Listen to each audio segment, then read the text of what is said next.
Hello, and thank you for joining Moss Talks, where we have more conversations and more cultures. Sydney, I was almost late for today's interview. You were almost late. I was almost late. As y'all can see, I just got off. I literally just got off of work. I had to drive home in an hour worth of city traffic, stop and go. I literally came into this door 15 minutes before, starving, I was stuffing something down my throat. no same. I went out, but I went out to get food, so that's kind of on me. I'm off today, so I That kind of is on you. I went out. Chat, chat, chat. What issue was that? Issue four or issue three? Tell me why Joel goes out, I think also to go get food at this time, or he goes out to do something, and there's an accident. So this man is late to Hmm. the Zoom interview. I remember that. I'm in there solo dolo. Y'all, y'all know I'm not a chatterbox. I get nervous. I was in there just leading it by myself, trying to text him on the side, but still pay attention. He came in. I don't even think he made it for that one. I think I did. If you did, you were in there late. If I did, So, I brightened the so, mood when I was there. so after that interview, me and him had a convo and we're like, okay, 30 minutes prior to our interviews, we're not going to go anywhere because you just never know what happens. I remember who it was. It was Timu. Hmm. Love her. Yeah. As Yes, soon shout out to T I did Moon. Hey, I didn't meet her. Yeah, I still need to meet Timu. Come back. Come back. If you listen to this, come back, please. please. Yeah, it's always something like, especially because most of our interviews happen around a certain time. And around a certain time, that's when most people are on the road. So Yeah. it Yeah. just happens. But yeah, like literally today, I went to go get one of my favorite meals. Go It's ahead, if put them on. Put them I know, on. right? If you ever heard of the Flock Shop, if you ever heard of the Flock Shop, they have this nitty gritty bowl. And so it's like a bowl of grits with collard greens, goat cheese, the works. And so there's more to it, but that's the basis of it. That's those basis ingredients or materials. And so when you get nitty gritty, you got to add crispy chicken on top. Wait, it doesn't come with chicken? No, you got to add it. That's what makes it great. That's what I'm saying. You got to Wait, add. so it's normally like grits and greens and Yeah, that's it's it. just a grit bowl. That's it. Oh, see, I didn't know that. Okay. So yeah, no. I was putting you on before. So yeah, the chicken is what makes it, because if it wasn't for the chicken, the collard greens wouldn't pop. If it wasn't for the collard greens, the grits wouldn't pop as much. Like they have a little sauces on there too. Like it brings all that together. It's really good. Like no, they ask you if you want heat, don't get no heat because they be sneaking stuff in there. Don't get no heat. Crispy chicken, flock shop. You'll have enough for 2 days, and it's only $16. Well, y'all better go hit it up. Me Mm-hmm. personally, I wouldn't indulge because I'm a person who my food can't touch. So you missed me with the grits and the collards on top. I'm sorry. Well, I'm sorry. I'm sorry you can't experience it.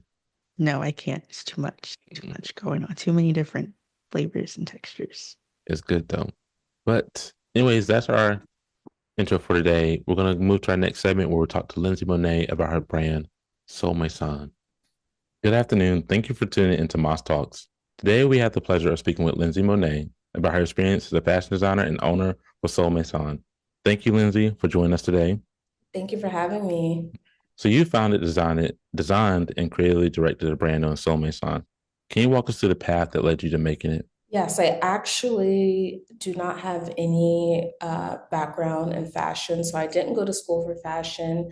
I didn't have, I would say, yeah, at all. I didn't have a job in fashion that was an actual job in fashion. And so I actually did marketing, music marketing. Um, And once I had my eldest son, who is almost 5, the idea came to me to start a kids brand, clothing brand. I've always loved fashion. I wanted to go to school for fashion. My path just didn't take me there. And so I had this idea to start a children's brand. I didn't see many kids that looked like my future son, that looked like my friends, and that was very problematic to me. This was around the time 2020. So a lot of those conversations came up about Black-owned businesses, and I could not find any in the children's space. So around 2020, I conceptualized the idea.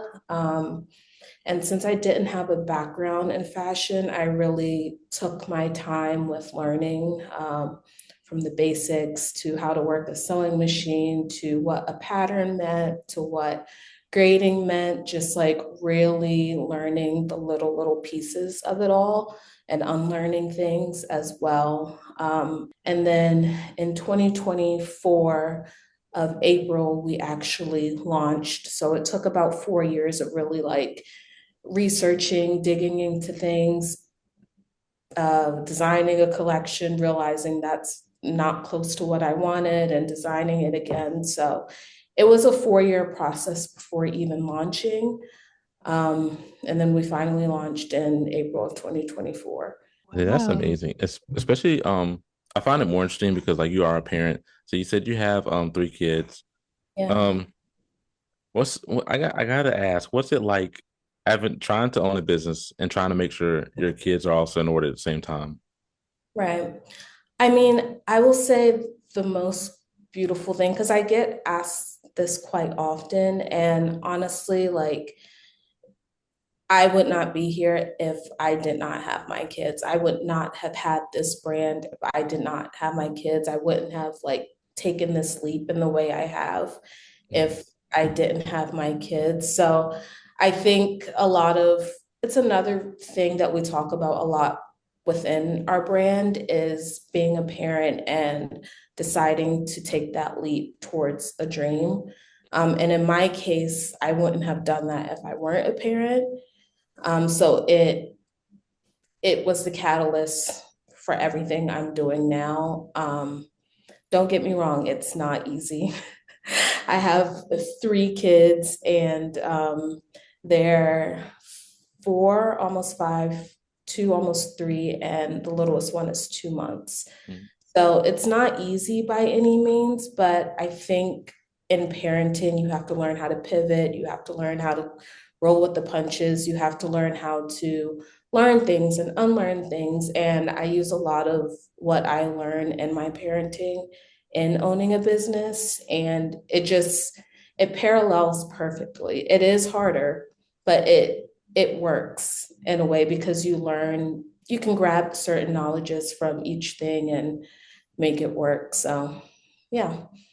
I say I have one more follow up before asking the next question. You can choose not to answer because I know like as a parent, it's not it's something you don't want to think about. But Sure. like as your children grow up, where you can like I say it's hard to look into the future, but as your children grow up, will you continue to make clothes for kids, or will you kind of like transition to certain phases?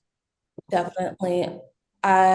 There's such a need, and I didn't realize it until doing it, how much of a need it is, especially someone who looks like me, Mm. being being in this position to foster even a community amongst kids that look like my kids, that don't look like my kids, that, just exposing different people to each other and creating a community through that. I've, yeah, I would say even when my kids grow older, I still find the need um, to be present in this space because I do see even within my peers, like my peers in this space don't look like me, and they they don't really know because, right, they don't have the experience of a Black woman. I was once a Black girl, that they don't know in which ways that maybe other Black kids or kids of color need community, need to see themselves joyful in the media, portrayed in a light that is inspiring instead of, discouraging or depressing, or a narrative that doesn't quite inspire us to be more. Mm. Um, so yeah, I will definitely, I think it's a promise I want to actually keep to myself, that even when my kids are no longer kids, that it's something I continue to do for as long as I can. I want to ask, this is not my next question, but I'm just so curious. You mentioned that you released in April 2024, and we are very much coming up on April 2025. So I want to ask you, like, within that year, what have you learned? What have you experienced? Like, do you see that growth with only in a year? Just kind of touch on that. Yes, I've learned a lot. Um, I think mostly I've learned a lot about myself. I've learned a lot about people within our community. I've learned a lot about the needs of kids and the needs of parents as well. Um, I can say one thing that I learned.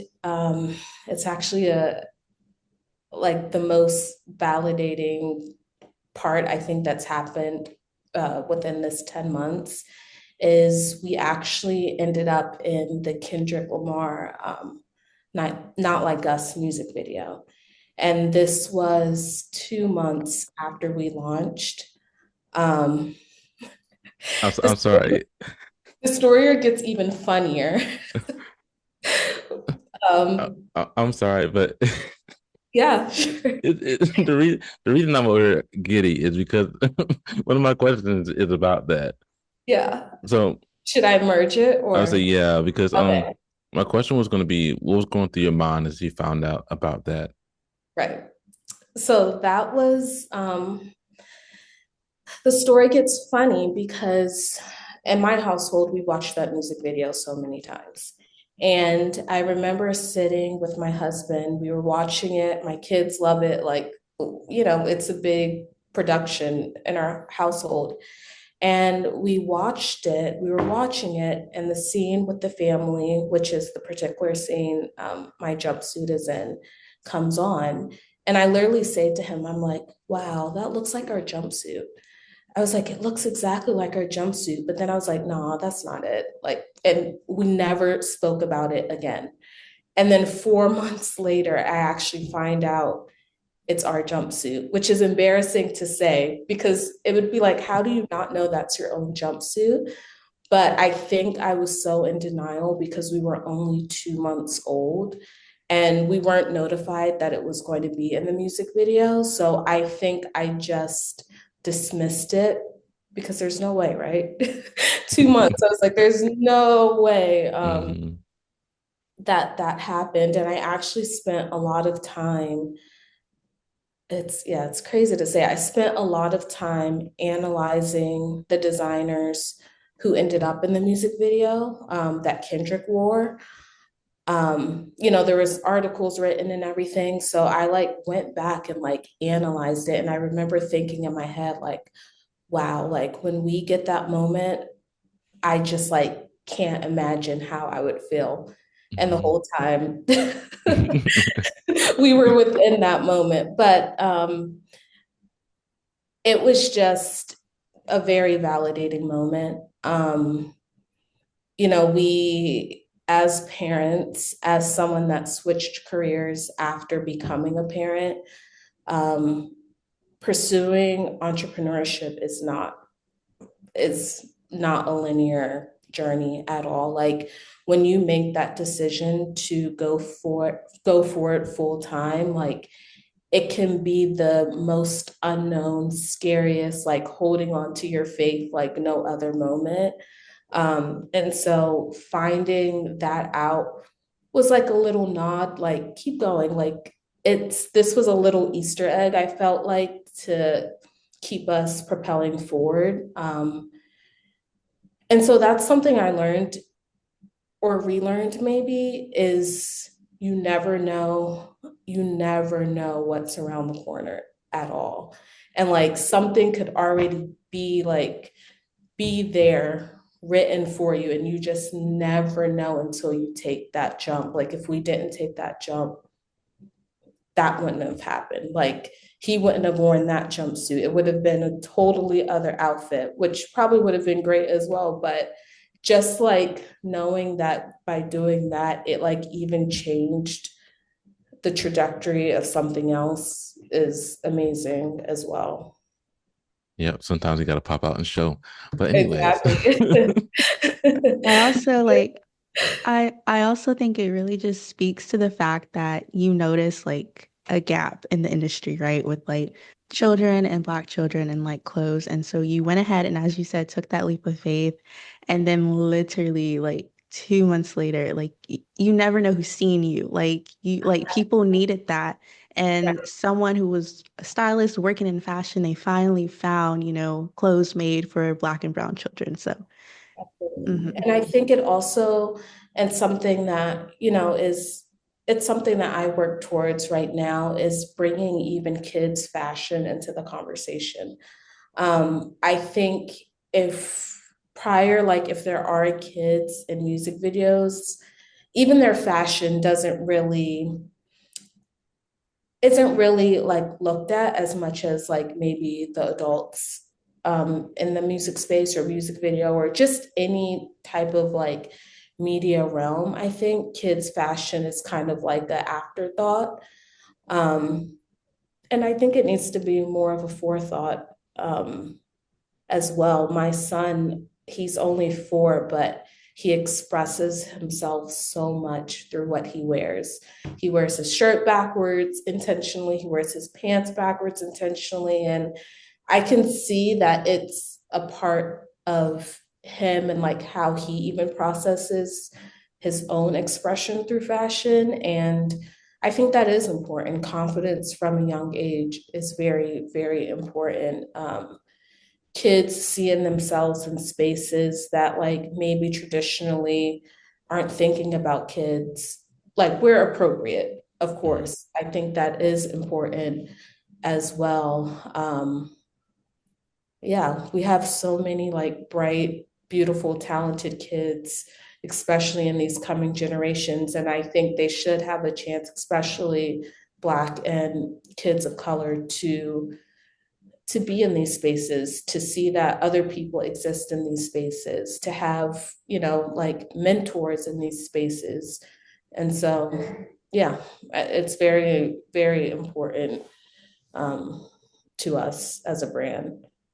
Diving into your brand, you really feel the joy that speaks beyond just the clothes, just by looking at them, seeing the kids model them. Is there a particular approach you take when developing new items to keep that joy going? Two things. One, I'm very, very, very influenced um, by vintage styles. So that was another thing that got me interested in the kids space. I would thrift clothes for my son before he was born and just like really look at the construction and silhouettes of these clothes. And that's something that's for me and for the brand, the silhouettes is like the big thing for us. I think a silhouette, of course, like influences how a garment moves. So then it influences how the kids move. And I think you feel confident when you have a silhouette that moves with you, if Mhm. I'm making sense. I see. Yeah, that makes perfect sense. Okay. And so I think a lot of the joy in what I'm creating is within the silhouettes. I put it within the silhouettes, the colors. We use a lot of denim. Me personally, that brings me a lot of joy. I think it's classic, timeless. And I love that like you are inspired by vintage clothing because that in itself is also like vintage is joy. At least I think it Hmm. is because like as you're making children's clothes, I know a lot of parents still keep their children's clothes and they'll pass them down. So then like in a way you're making garments that can be passed down. They become vintage themselves. They hold memories. They just spread even more joy. So yeah, love it. And that's Hmm. also the intention. I see decades down the line someone thrifting a Soul Maison piece and being like, oh, this is like vintage Soul Maison. And that's what I think of a lot when creating these pieces because so silhouettes are big and materials are big. So we use dead stock fabric, first of all, which is fabric that already exists. So we're not producing any more fabric. And also what we found is like a lot of these dead stock fabrics are vintage fabrics. So they're sturdier, they're sturdier, they're thicker, they can take on the wear and tear of everyday life and of kids' activities as well. So we use a lot of those materials, and materials that you'll find in adult clothing pieces we'll use for the kids because it's important, right? Kids are Hmm. running, jumping on their knees, doing everything you can think of, and having clothing that withstands that is important so parents aren't buying every 2 seconds as well. So yeah, that comes into consideration a lot also. Mhm. See, I find it interesting too, because using dead stocks and like when I see this is just my limited knowledge, when I see fabrics now, like they're printed purely for efficiency's sake, I'd say, like just making it quicker or like faster pace versus having the ability to make it more quality based, like how Mhm, dead stocks are, like denim, like you said. So mhm. yeah, I find using dead stocks very interesting and very cool actually. Yeah, it's fun. It's cool because I let a lot of the fabric lead me as well. So I'll go sourcing fabric and I'll see it and I'll be like, oh, this will be sick on like a jacket, or this will be sick on pants, and so a lot of the fabric actually, like I'll find the fabric first and then it will speak to me and I can kind of figure out in which ways to incorporate it, which I feel like a traditional way is like you have the style, then you source the fabric, and it's pretty like straight cut traditionally when sourcing fabric. So being a brand owner, does like when you make your clothes and like when you design them, when you go through the whole process, does it change how you see the world? Like, do you like if you walk out the house and you like notice something somebody's wearing, like notice different things that does it change the world for you? It does. Um, it makes me, it really makes me appreciate clothes though. I think before I didn't truly understand how much goes into making a garment, especially as a small business owner, especially when you're really big on the sustainable and ethical side of things. It's a lot. And so when I see something, I just don't see it for what it is. I see the process of what it is. So if I see a pair of pants, especially if I know its background, like it comes from a smaller brand, sustainable, all those things, like I know how much that one garment took to make. And it makes me even understand pricing better. I think a lot of people, as a clothing brand owner, you have to like teeter this line of making it affordable. At least for me, like that's important to make it affordable, but also not compromising the ethical side of things.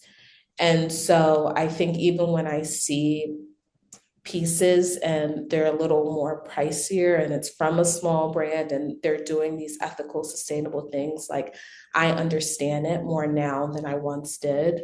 I feel like before I was kind of like, this is like a pair of jeans. Why are they taxing like this? But now that I'm on the other side of things, I'm like, oh, like the button was a cost and this stitch was a cost and like the tag. And then, so I added up and I'm like, that makes sense. And I see the value a bit more than I once did. So yeah, I do see clothing as like the process instead of for what it is. Then I want to ask, like, as like you're shopping around, just like for yourself, not even just for your kids, like I'm sure that also affects the material, I mean not materials, the garments that you do choose to take home. Since having my brand, I've been very, very, very intentional on shopping small. So, and I still thrift. I either thrift or shop small.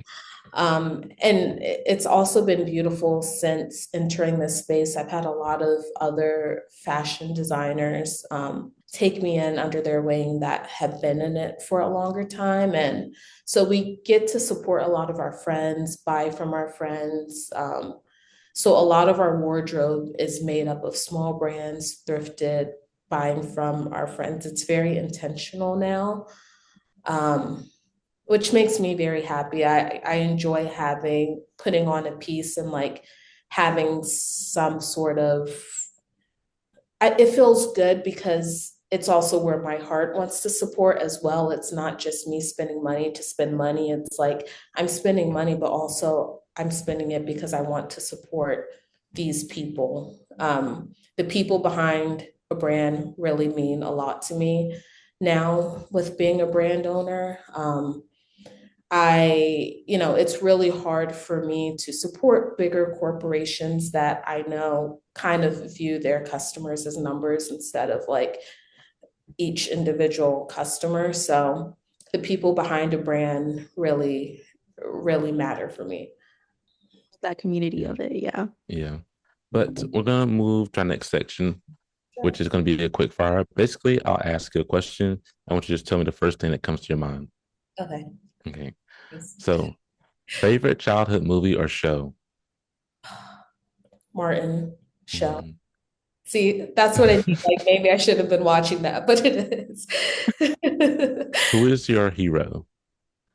My kids Mm. Favorite season? fall. Good answer. What motivates you most? My kids and change. Mm. If you wrote a book, what would it be about? Processes behind fashion. Okay. All right. That's my last question. So I'm gonna Okay. go back to Martin.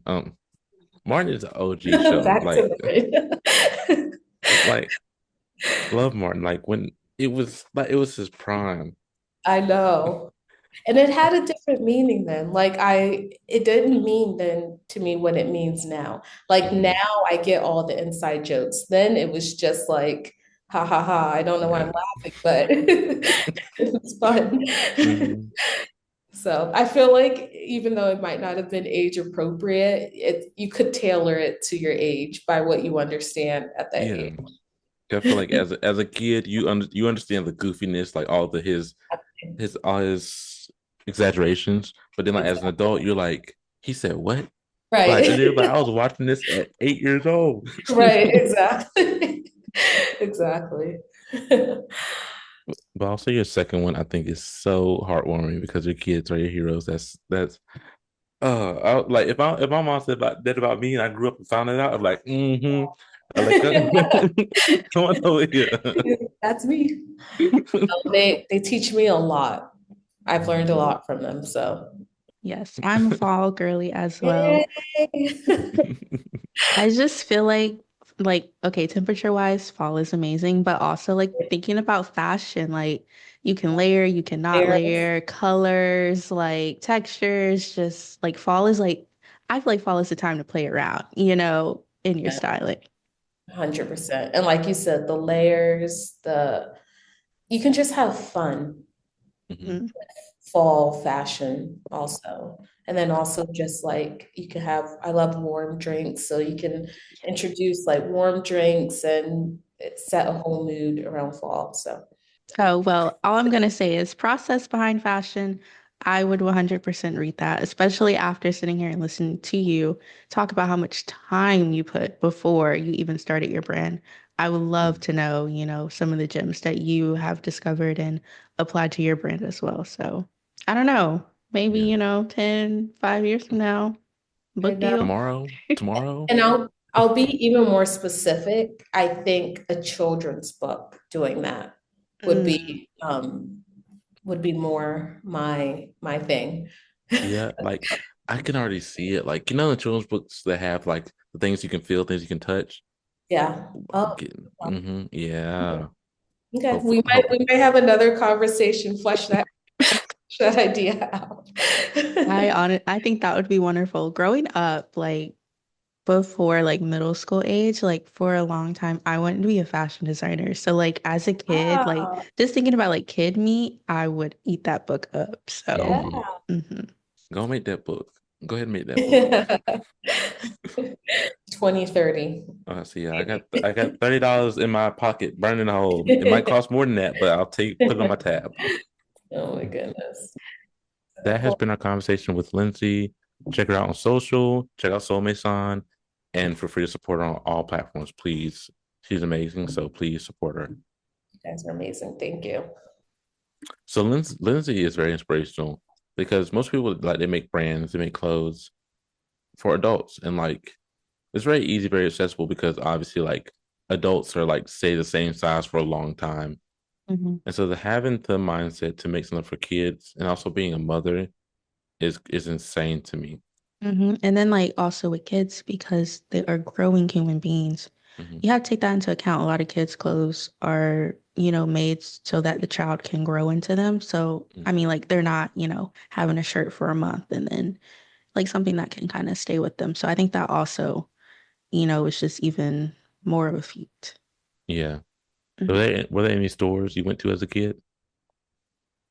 Um, well, my mom shopped a lot at like Target. This was back in the day, y'all, when their clothes were actually good and good quality. I was a Target kid, like definitely like, you know, second to like middle school type, like sixth or seventh grade.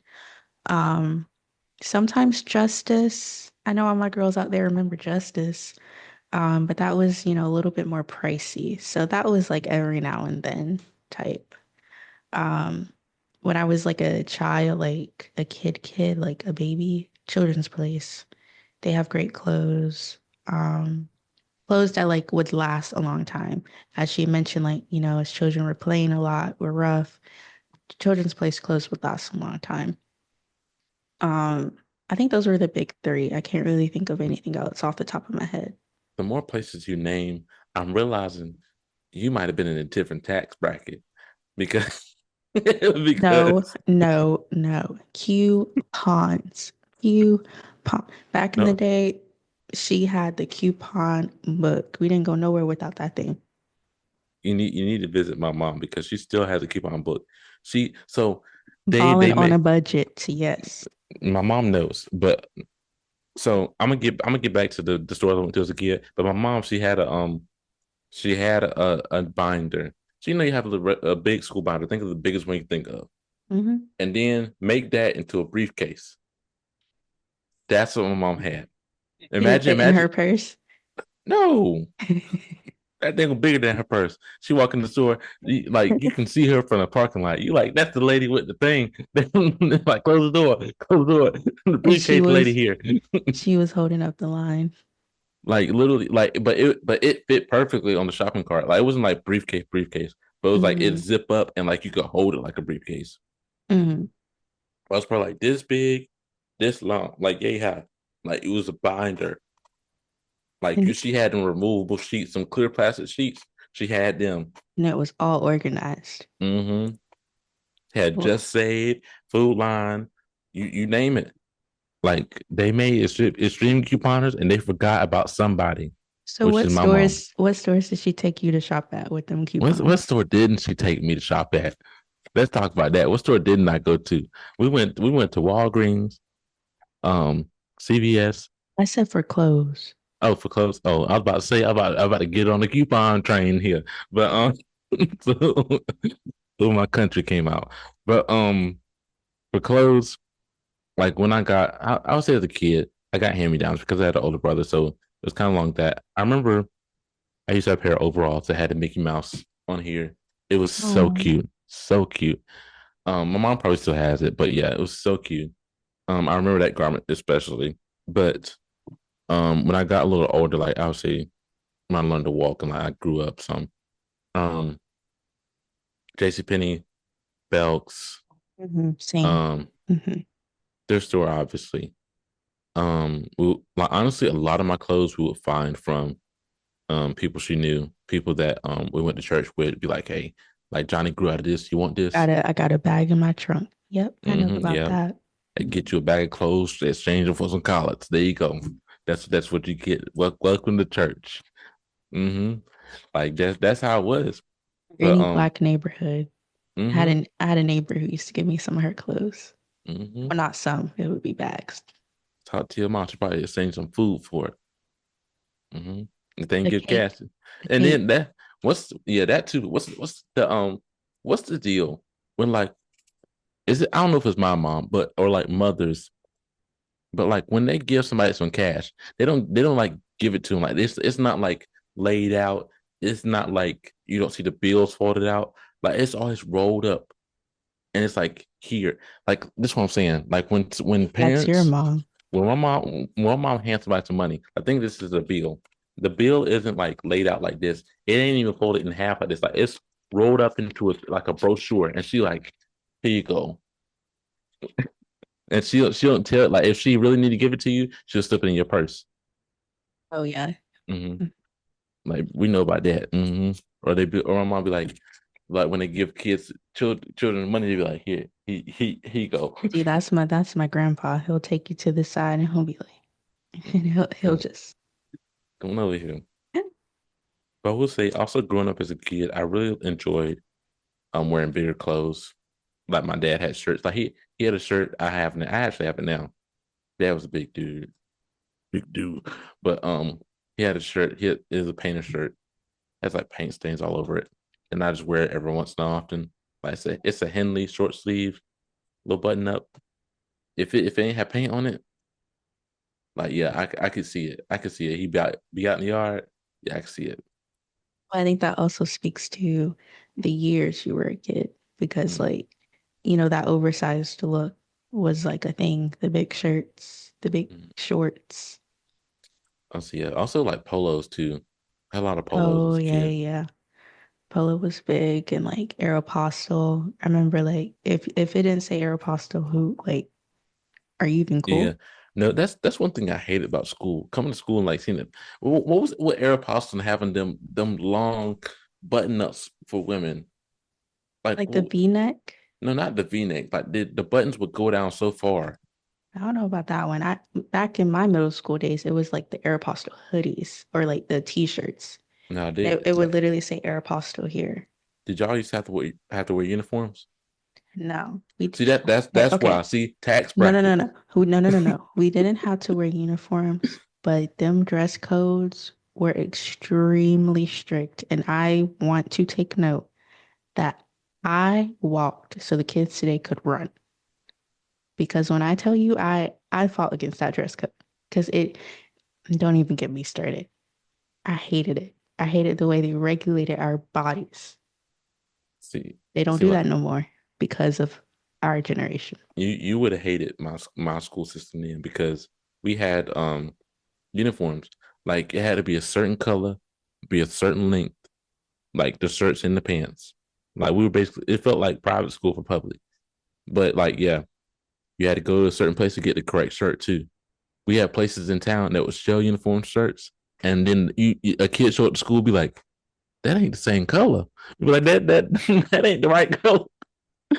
And then when Aeropostale came out, girls used to get Aeropostale tees, and like I think one of the girls like fought on it, and they like let it pass at a certain time, like when we got to high school, whatever. But they used to have the shirt that came out like it used to have like you know how you have regular button up polos. The polo started from below, like almost about to the belly button, and it buttoned up all the way up there. Like, Like did it like button open or it was just the buttons were like low I starting? don't know. I don't know if it opened or not, but I'm just saying it was down that low. Hmm. So that was a no because to them it was like it opened. So they were Mm, like, no, you can't have that mm. because obviously for obvious reasons. Because like if a button pops, yeah, Yeah, for us it was like I swore it used to be two fingers, but they always be like it has to be three fingers thick and your cleavage needs to not meet here and your shorts can't go be above your knee or like they have to be at your fingertips and like even like your shirts can't be too tight, but like that's not my fault. That's just how I am. I'm going through puberty right now. Like the dress codes are really strict, like to a point where I think my school was considering uniforms. mm-hmm. I see. I applaud those kids who make it through uniform schools because uniform schools are like my uniform schools, in my opinion. Whenever I think of a uniform school and I see kids in blue and khaki, this is not speak for every school. This is not for any schools in general. I think of the Blue for High books. What? Blue for High. You never read a Blue for High book?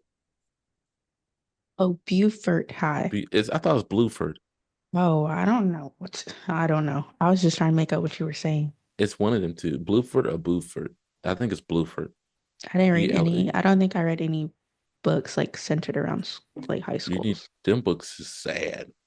Oh Like, no, I mean, I couldn't handle sad books at that age. like, Mm-mm. not really sad, but just like hood stories, gang violence, like Oh no. yeah. When those hit our schools, those was going through the school system. Like kids was checking them out. They were actually reading them. So yeah, Hmm. For yeah, us, it was those Hunger Games. tax bracket. No, no, it's because one of my teachers, like, she had a few copies. And so Mm. she started by giving them to the boys. We didn't know. She gave them to the boys. And then, like, a few weeks later, the boys just kept talking about Hunger Games, Hunger Games, Hunger Games, Hunger Games. So then the girls went to the teacher and was like, hey, we want to read that book too. And then, we all ended up reading the series. And, like, throughout the grade, everyone was reading it too. And this actually reminds me, in high school, my teacher used to have a bookcase, and I never read any books of that bookcase because those there were books like Bird, like Hunger Games, like any of them, like any of the Hunger Kill a Games, probably. Mockingbird. Yeah, that To Kill a Well, we watched To Kill a Mockingbird. I read and watched To Kill a Yeah, Mockingbird, so same. Hmm. so yeah, that was curriculum, but I never read a book off that case. I remember I did touch on one book. It was about design or something, and I remember I made my first logo in that class in my English class because we were supposed to be making a video game club, and I was excited about video game club. So I I made just want to say that English teachers are the best. yeah, they do a lot. They do a lot. Mhm. I feel like those are like the classrooms where you can really like explore yourself and your interests past English. Like they really like provide a space for kids to like kind of just like, discover what they like, even if it's not necessarily reading books and writing. I would say for me, high school English and also high school social studies or social in general, great. Like great. This may be for different schools, but I mean, like those people, like if it was not for them, I probably wouldn't be a person today because my social teacher, Mr. Kincaid, like really like he embodied how how a man should think and react in the school system Mm. because I felt at times, even though he was frustrated in certain areas, he never allowed it to be too much. Even though he may have been feeling certain things, he never allowed it to stop him from doing a certain thing or like getting in his way. So Mm. yeah, like he was very down to earth, very relatable, and like he even coached a girls soccer team. He might still do it, but again, like outstanding figure, great man. And then my English teacher was Joseph Vaughn. He is a person that allowed me to think very well with my words. Like even though he may not realize it, he may not understand how he may have had the impact, but in all actuality, he did. Like if it was not for him, I would not have wrote a lot that I wrote in high school because like we went over it before. Like what I wrote in high school was based off his influence. Mhm. And so, and also last one, Miss Smith, my English teacher as well. She she brought me up into coding and design. If it wasn't for her, I wouldn't be designing stuff today because yeah, I wouldn't be good at it today if it wasn't for her. For So me, yeah, it's Miss Johnson, sixth grade, English homeroom. hmm Um, and I don't know, like we just really connected. I think also like my English class, we were like the honor class in our teams. Like our grades were divided up on different teams in middle school. And so like she just made it really cool to like be smart and not be ashamed of it. But then she also like diversify a lot of like our materials. Like I learned about the Titanic with her and like really like deep dived into that and just like a bunch of other different materials.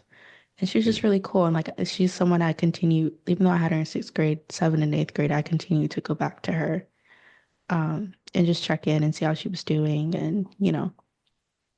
teachers like that are important. Did you ever have a moment where someone that was a hero to you, like you saw them as a normal person for the first time?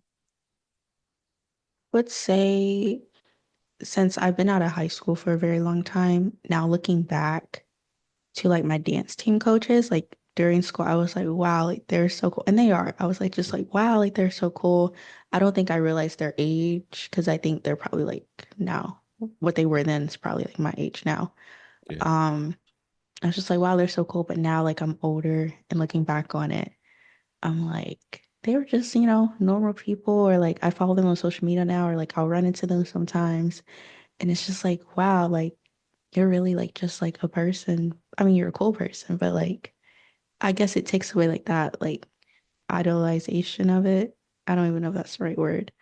Um, but yeah, like I think I've been able to kind of just like be like, oh no, like they're just normal woman, you know, navigating life, Yeah. having kids, getting married. Yeah, it got real for me when I got my license one time. Like I just started driving, and I remember I drove to a Family Dollar in my town, and I saw my science teacher working at one of my old science teachers working at Family Dollar, and I was like, it was just crazy to me. 'Cause I was like, we used to do lab assignments with you. We used Hmm. to we used to put baking soda and vinegar and watch it bubble up. Like, I used to be that kid in back of class you would defend, and like that really hit home for me. Cause I was like I don't know if they were still teaching at the time because obviously they were an old teacher, like they were in different grade level when I saw them again. But that's just crazy to me. Like I think teachers should be paid more. I was just about to say that goes to show pay our teachers more Yeah, definitely. Like because they are literally raising the kids. and also one more shout out to Miss Blackwell. Love you so much, so much. If like literally, if you came from my town, you know who Miss Blackwell is. You know who she is. And also, I'll never forgive her. If she listens to this, I'll never forgive you. I love you. I'll never forgive you. She played a prank on us one time. I think it was sixth grade, and I was leaving the sixth grade to go to seventh. And so she played a prank, and she told like I was teaching respect because again I love Miss Blackwell, love her. She told me, or she like kind of hint me. She said she was hinting me in, and like again, I didn't know what was going to happen. I didn't know what was going on. But so she stands up in front of the class and she's like, she's been nominated to go teach for the kids are in what's it called?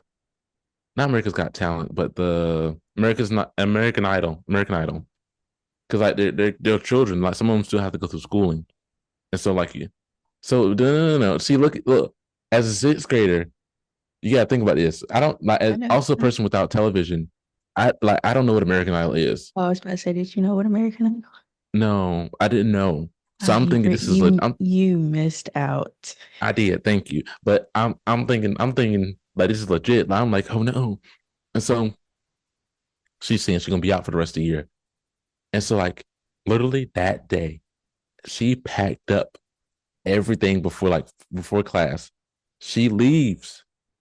And so like when we come back the next day, she's there and I'm like, you know what?